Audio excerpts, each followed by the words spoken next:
Okay, good morning. So today we are looking at probability, so the likeliness of different events happening. When we're looking at probability, it's sometimes quite helpful, to look at what we call the probability scale. So the probability scale tells us how likely different events are, how likely and unlikely different events are. So you can see that I've got on this sheet something that is impossible, that cannot happen, would be a 0. Something that is equally likely and unlikely would be a half chance or even. And something that is absolutely certain that will always happen would be a 1. So because we're using this scale of 0 through to 1, that means that fractions often make the most sense when we're talking about probability. But we can also use decimals and percentages. So anything that shows the amount of a whole you can use. But personally, I think fractions are the easiest for probability. So I've just got some examples there of a certain, even, and impossible event. So an absolute certainty, a 1 chance, is dying if you fly a spaceship into the sun. You cannot survive that, you will die every time you try it. So if you become an astronaut, don't try it. There's a 1 chance it will happen, it is certain. An even chance is a coin landing on tails. It is equally as likely to land on tails as it is to land on heads. So that's an even chance. And a 0, something that is impossible, would be the poor Adelaide Crows making finals in the AFL this year. It's just not possible with the points they have at this stage of the season, so that is a 0 chance. And anything else can lay anywhere on the scale. So something quite unlikely could be maybe my West Tigers in the NRL making the finals this year. It's not impossible yet, but it is very, very unlikely, so probably around here, a bit above impossible. Something quite likely is it raining tomorrow. It is supposed to rain tomorrow, it's pretty likely to rain tomorrow, but it is not certain. So that'd be above even, but well below the certain value. Okay. So you're going to do some tasks today looking at probability in different things.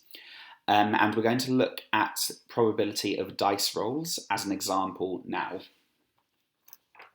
So on a regular 6-sided dice, there is a 1 in 6 chance of each number appearing.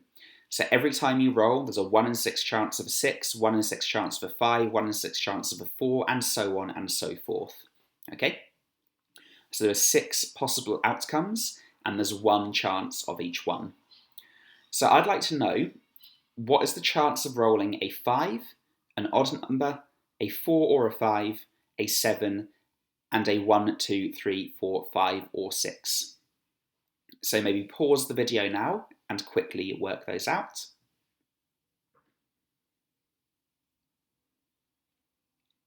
Okay, so going through them, the first one, just take these off. The first one, 5, that is a 1 in 6 chance of occurring, just like any other number. Then the odd number, that is a 3 in 6 chance of happening. So that's a half chance if we cancel it down. You are equally likely to get a 1, 3, or 5 as you are to get a 2, 4, or 6. Next, rolling a 4 or a 5 is a 2 in 6 chance, which rounds down to a third.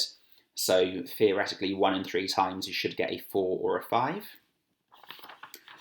Rolling a 7 is an absolute impossibility. It cannot happen, so that is a 0 chance rolling a 7. It can't be done.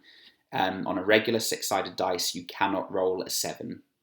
And then finally, rolling a 1, 2, 3, 4, 5, or 6, that is a certainty. You will roll one of those numbers without fail. It will always happen that you roll one of those numbers. So those are the answers, again, just in case you needed them. So what you're going to do today is you've got a worksheet involving some different questions on probability. Make sure you read the question really carefully to see what the total possible outcomes are, and then go back and work out what the thing they're asking for is likely out of that total. As ever, if you need any help, I will be available on Zoom, so just log in if you need any help with it, or you can send an email, but it's probably easier via Zoom. And also, as a reminder, make sure that you watch the other video I link, which is by the illusionist Derren Brown. And in this video, he manages to flip a coin and get it as heads 10 times in a row, which seems very unlikely. That shouldn't happen when it's an even chance, but he shows you how he's able to do it. It's actually quite clever and also quite simple. So watch that video too, because it's interesting.